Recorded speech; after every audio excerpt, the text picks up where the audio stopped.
이 새벽에 하나님의 은혜가 함께 하시기를 간절히 소원합니다. 특별히 코로나 바이러스로 인해 드리는 이 영상 예배에 하나님의 풍성한 은혜가 있기를 바랍니다. 지난 시간 다윗은 사울을 여호와의 기름 부음을 받은 자라며 그를 죽일 기회가 있었음에도 옷자락만 베었던 말씀을 나누었습니다. 다윗은 인간적인 마음으로 얼마든지 사울을 제거할 수 있었지만 그를 세우신 하나님을 두려워했기에 그렇게 하지 않았습니다.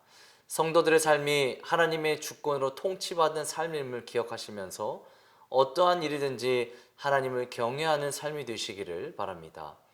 오늘 말씀은 다윗은 볼일을 보고 굴을 나간 사울을 부르면서 시작합니다.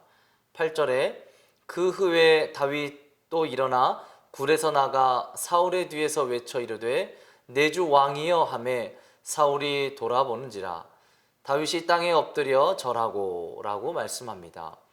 다윗은 사울을 부른 후 왕인 사울을 향해 엎드립니다. 그리고 9절부터 15절까지 그가 사울을 살려준 이유에 대해 억울함을 설명하게 되죠. 다윗이 사울을 살려준 첫 번째 이유는 사울이 여호와의 기름 부음 받은 자이기 때문이라는 것입니다. 지난 시간 말씀을 나눈 것처럼 기름 부음 받은 자는 메시아라고 합니다. 구약에서 이 단어는 기름 부음을 받은 직책인 왕, 제사장, 선지자를 가리킬 때 사용되는 단어입니다. 사울 역시 기름 부음 받은 자였습니다. 다윗은 사울도 하나님이 세우신 왕이라는 것을 고백하고 있습니다.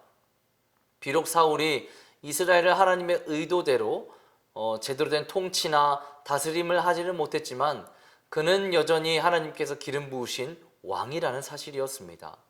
다윗은 하나님의 주권을 인정했고 하나님을 경외했기에 여호와의 기름 부음 받은 자이기에 사울을 죽이지 않았다고 그에게 고백합니다. 다윗은 인간적인 마음보다 하나님을 경외하고 하나님을 두려워한 사람입니다. 하나님을 주권과 통치를 인정하고 이끄심 받는 것이 신앙인인 줄 믿습니다. 두 번째로 다윗이 사울을 살려준 이유는 하나님께서 이 일의 판단을 맡기겠다는 고백에서 알 수 있습니다. 12절 말씀 보시면 여호와께서는 나와 왕 사이를 판단하사 여호와께서 나를 위하여 왕에게 보복하시려니와 내 손으로는 왕으로 해하지 않겠나이다 라고 말씀합니다. 판단이라는 단어는 재판하다, 다스리다, 통치하다는 의미를 가지고 있습니다. 하나님께서 재판장 되어주셔서 이 일을 판결해 달라는 고백이죠. 15절에서도 같은 말씀을 하고 있습니다. 만약 사울에 대해 해하는 일이 있더라도 자신은 하지 않고 하나님께서 이 일을 하신다는 것이죠. 다윗은 사울이 쫓아오는 상황이 두렵고 무섭지만 자신이 억울하다는 것을 사울에게 적극적으로 표현하고 있습니다. 특히 11절 말씀에 사울을 내 아버지여 라고 호칭을 바꿔 부르는 것을 보십시오. 사울과 다윗은 혈연적인 관계가 아니었지만 자신을 아들같이 여겨 자비를 베풀어 달라고 요청하는 다윗의 마음이 절절하게 드러나고 있습니다. 또한 다윗이 가지고 있었던 옷자락을 사울에게 보여주면서 자신은 사울을 죽이고자 하는 의도가 전혀 없음을 보여주고 있습니다. 왜 그랬을까요? 이 일의 재판관이 바로 하나님이시기 때문임을 다윗이 고백하고 있기 때문입니다. 사랑하는 성도 여러분, 우리의 인생의 판단자는 바로 하나님이심을 기억하시기를 바랍니다. 마지막으로 다윗이 사울을 살려준 이유는 바로 자신의 억울함 때문입니다.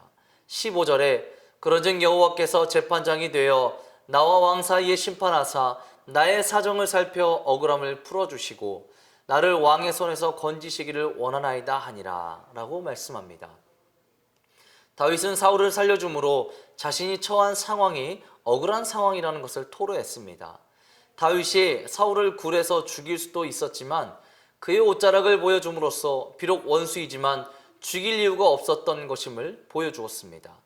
다윗이 벤 옷자락은 자신의 억울함을 증명하는 물건이었습니다. 사랑하는 성도 여러분, 우리가 오늘 말씀을 통해 인생의 판단자와 재판장이 되시는 하나님을 경외하며 나아가시기를 바랍니다. 공포들을 하나님께서 물리쳐 주시고 어려움들을 물리쳐 주셔서 코로나 바이러스와 또한 이런 어려움들이 하나님으로 인해 해결받도록 함께 기도하며 나아가시기를 바랍니다. 지난 주일 말씀에 담임 목사님께서 코로나 바이러스로 인해 모든 성도들이 회개 기도를 하자라고 말씀을 선포하셨습니다. 우리가 있는 삶의 현장의 자리에서 기도하시고 하나님께 부르짖어서 이 코로나 바이러스가 회복되고 하나님을 두려워하고 경외하는 그런 귀한 소중한 기회가 되시기를 주님의 이름으로 소원합니다. 아울러 한 주간의 삶, 또 오늘의 삶이 하나님을 경외하며 하나님을 붙드는, 또한 판단자야 재판장이신 하나님을 바라보며 나아가는 하루가 되시기를 주님의 이름으로 축원합니다. 기도하겠습니다. 거룩하신 아버지 하나님, 이 새벽 우리에게 새 생명 주시고 또한 주님 앞에 예배로 하루를 시작하게 할 수 있게 하심에 감사합니다. 하나님, 우리의 판단자이시며 재판장 되어 주셔서 감사합니다. 그런 하나님을 경외하며 나아가게 도와주시고 나의 힘과 능력이 아닌 하나님의 힘과 능력으로 할 수 있도록 붙들어 주시옵소서. 특별히 코로나 바이러스로 인해 어려움과 고통당하는 이들이 있습니다.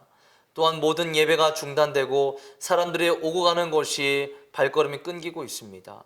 하나님, 어서 이 땅을 치유하여 주시고 회복하여 주시고 또한 우리 성도들이 예배 자리에 나올 수 있도록 이 땅을 고쳐 주시옵소서. 특별히 아픔과 고통 가운데 싸우는 환우들도 있습니다. 주님 붙들어 주시고 그들이 병상 가운데서도 하나님을 붙들어 믿음으로 승리하며 하루하루 전진할 수 있도록 새 힘을 더하여 주시옵소서. 오늘 이 새벽에 기도하며 함께 나온 성도들에게 함께하여 주시고 성령님의 임재가 충만한 이 영상 예배가 될 수 있도록 하나님이여 함께하여 주시옵소서. 예수님의 이름으로 간절히 기도합니다. 아멘.